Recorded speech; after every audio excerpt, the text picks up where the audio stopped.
એક મહત્વના સમાચાર મળી રહ્યા છે। દિલ્હી બ્લાસ્ટ કેસ મામલો। સુરત પોલીસે સ્લીપર સેલનું લિસ્ટ તૈયાર કર્યું છે। આ રીતે બ્લાસ્ટ કરનાર લોકોનું લિસ્ટ તૈયાર કરવામાં આવ્યું છે। 15 જેટલા લોકોનું લિસ્ટ તૈયાર કરવામાં આવ્યું છે। 15 કેસ સાથે જોડાયેલા લોકો પર સુરત પોલીસની બાજ નજર છે અને આ સ્લીપર સેલનું લિસ્ટ તૈયાર કરવામાં આવ્યું છે કારણ કે આવા લોકો આતંકવાદીઓની મદદ કરતા હોય છે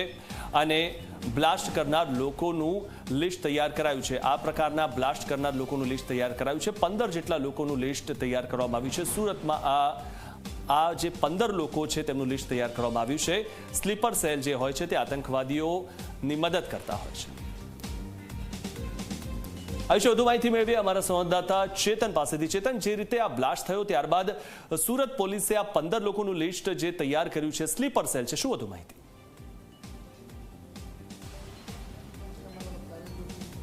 જી મિથુન, બિલકુલથી દિલ્હી બ્લાસ્ટ બાદ સુરત પોલીસ દ્વારા 15 લોકોનું જે સ્લીપર સેલનું જે લિસ્ટ છે તે તૈયાર કરવામાં આવ્યું છે। આપણી સાથે પોલીસ કમિશનર જોડાયા છે। જેટલા વેપનના ગુનાઓમાં હોય, નાર્કોટિક્સ ગુનાઓમાં હોય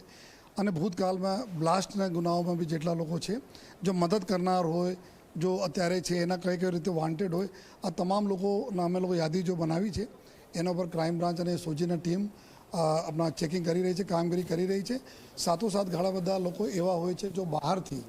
આવીને અહીંયા રહેતા હોય, ટેમ્પરરી ટૂંકા સમય માટે આવે છે જો અને ડાઉટફુલ એક્ટિવિટી કરતા હોય છે, એવા વિસ્તારોને અમે લોકો ચિહ્નિત કરેલા છે। આ વિસ્તાર ઉપર બી અમારા પૂરી એકદમ વોચ અને જો પૂરી કાર્યવાહી ચાલુ છે જો સાથોસાથ જો આ અમારા દરિયા સુરત શહેરના છે એના માટે બી દરિયાકાંઠાથી બી કોઈ મૂવમેન્ટ નહીં થાય તો અમારા એક ગ્રુપ હોય છે સરપંચો સાથે હોય છે, તો સરપંચોને બી વોટ્સએપ ગ્રુપ ઉપર અમે લોકો જાણ કરી કોઈ ડાઉટફુલ મૂવમેન્ટ હોય, કોઈ આવીને બસેલા હોય અત્યારે કોઈ, અથવા જો કોઈ જો ભાડુઆત તરીકે આવ્યા હોય અને કોઈ વેર હાઉસીસ યા કોઈ જો ગોડાઉન લીધા હોય અહીંયા, તો તમામ લોકો જાણ કરે। ગાડીઓને લે વેચને બી કેવા અમારા જો વેપારીઓ છે એના બી સૂચના આપી છે કે કોઈ પણ ગાડીઓને લે વેચ કરતા હોય તો એના તાત્કાલિક તમામ ડોક્યુમેન્ટેશન વિથ ફોટોગ્રાફ લે અને પોલીસને બી જાણ કરતા જાય। તો આ પ્રકારના જો સંભવિત લોકો છે, જો આ પ્રકારના જો ગુનાઓમાં સામેલ થઈ શકે, આ તમામ ઉપર જો સુરત શહેર પોલીસ કામ કરી રહી છે। સર, આ લિસ્ટ છે તે કઈ વાતને ધ્યાનમાં રાખીને બનાવવામાં આવ્યું છે સ્લીપર સેલ? अवधि हमारा लोग जो सिक्योरिटी सस्पेक्ट्स हो जो हमारा राज्य security suspects, national security suspect हो आ बधा यादीओं अमे लोग अत्यारे जो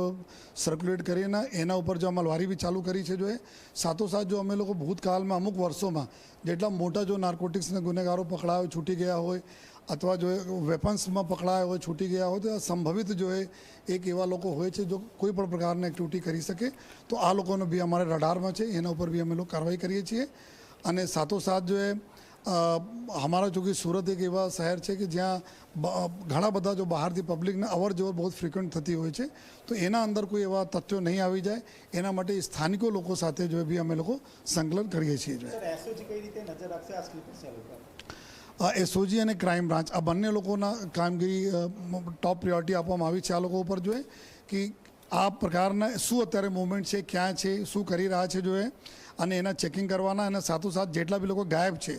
એના ઉપર બી જો અમારા અલગ પ્રકારનો જો વોચ હોય છે, આ પ્રકારના વોચ ટ્રેસ કરવાની આ બધી કામગીરી અમારા લોકોને ચાલુ છે। તો આપણે જે રીતે સાંભળ્યું તે રીતે પોલીસ કમિશનર દ્વારા એક લિસ્ટ તૈયાર કરવામાં આવી છે, જેમાં ખાસ કરીને 15 જેટલા જે સ્લીપર સેલ છે તેમનું લિસ્ટ તૈયાર કરવામાં આવ્યું છે અને આ લિસ્ટ પર વિશિષ્ટ જે વોચ છે તે ક્રાઇમ બ્રાન્ચ અને એસઓજી રાખી રહ્યું છે। જી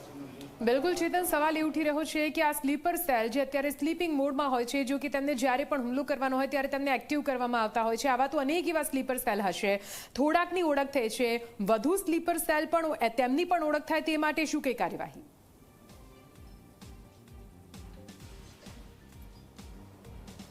જી સર, સ્લીપર સેલનો ઘણા બધા સ્લીપર સેલ હોય છે અને ખાસ કરીને જે લિસ્ટ તૈયાર કરવામાં આવ્યું છે, કેટલા લોકોનું લિસ્ટ તૈયાર કરવામાં આવ્યું છે, કઈ રીતે નજર રાખવામાં આવશે, આ સ્લીપર સેલની એમઓ શું હોય છે?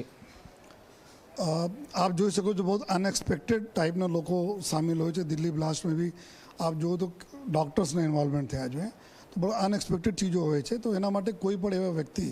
જો આ પ્રકારને माइंड सेट वाला हो थोड़ा सा रेडिकलाइज्ड भी हो साथोसाथ जो है कि जनूनी स्वभावना लोग हो भूतकाल में एवं सेंसिटिव गुनाओं जो हो चाहे ब्लास्ट संबंधित गुनाओं हो, कावतरा करवाना कोई गुनाओं हो, कोईना मारवा माटे जो है अथवा जो नार्कोटिक्स हो, वेपन हो, आ प्रकार में जेटला हो तो अमरा प्रथम लिस्ट में हो साथोसाथ बीजा घणा बधा लोग एवा हो कि जो कोई गुना में नहीं होता પરંતુ એના એક્ટિવિટી એવા હોય છે જો કે અમારા લોકો ધ્યાન ઉપર હોય છે જો તો આ એક્ટિવિટી વાળા લોકો પર બી અમે લોકો જો લિસ્ટ પૂરી તૈયાર છે એના જ ઉપર કન્ટિન્યુઅસ ગઈકાલથી જો અમારી ક્રાઇમ બ્રાન્ચ એસઓજી બંને લોકો કામગીરી કરી રહી છે જો સર મહત્વની વાત છે કે જે સ્લીપર સેલનું લિસ્ટો તૈયાર કરવામાં આવી છે સુરત શહેરમાં પણ અગાઉ જીવતા બોમ્બ મળ્યા છે તો આ વખતે કયા પ્રકારનો રોડ મેપ તૈયાર કરવામાં આવ્યો છે 2008માં બી અહીંયા લગભગ 27 જેટલા જગ્યાઓ બોમ્બ મળેલા હતા અને એને ધ્યાનમાં રાખી એવા અમારા એરિયા જોઈએ કઈ એરિયા હતા કોણ લોકો આમાં સામેલ હતા કેવી રીતે એને મદદ કરવામાં આવી હતી તો આ બી અમારે એક આધાર રહે છે આ પ્રકારનો જો સ્લીપર સેલ નક્કી કરવા માટે એના ઉપર જો વોચ રાખવા માટે તો અમે લોકો આ બધાના ધ્યાનમાં લીધા છે એના પહેલે બી 90sમાં ઘણા બધા બ્લાસ્ટ બી ગુનાઓ અહીંયા સુરત લગભગ 14 જેટલા ગુનાઓ આ રીતે બનેલા છે જોઈએ તો એના બી કઈ એરિયા ક્યાં લોકો હતા જોઈએ એના જ આધારે અમે લોકો આપના લિસ્ટ તૈયાર કરીએ છીએ અને સાથોસાથ ઘણા 4, 5, 6, 7 વર્ષોમાં જો એકદમ આ પ્રકારના જૂની સ્વભાવવાળા આ પ્રકારના ક્રાઇમોમાં હતા એની બી જો યાદી તૈયાર છે એના હિસાબથી અમારી બંને જો સ્પેશલાઇઝ વિંગ છે એના ઉપર કામ કરી રહી છે જી નિધિ આપને જે રીતે સાંભળ્યું તે રીતે ખાસ કરીને જે 15 જેટલા જે સ્લીપર સેલ છે તેનો એક લિસ્ટ તૈયાર કરવામાં આવી છે અને વર્ષ 2008માં સુરતમાંથી 27 જેટલા જીવતા બોમ્બ જે છે તે મળી આવ્યા હતા અને તમામ જે લિસ્ટ છે તે લિસ્ટ તૈયાર કરી દેવામાં આવી છે અને તેના પર વર્ક શરૂ કરવામાં આવ્યું છે જી બિલકુલથી આભાર ચેતન પૂરી માહિતી માટે.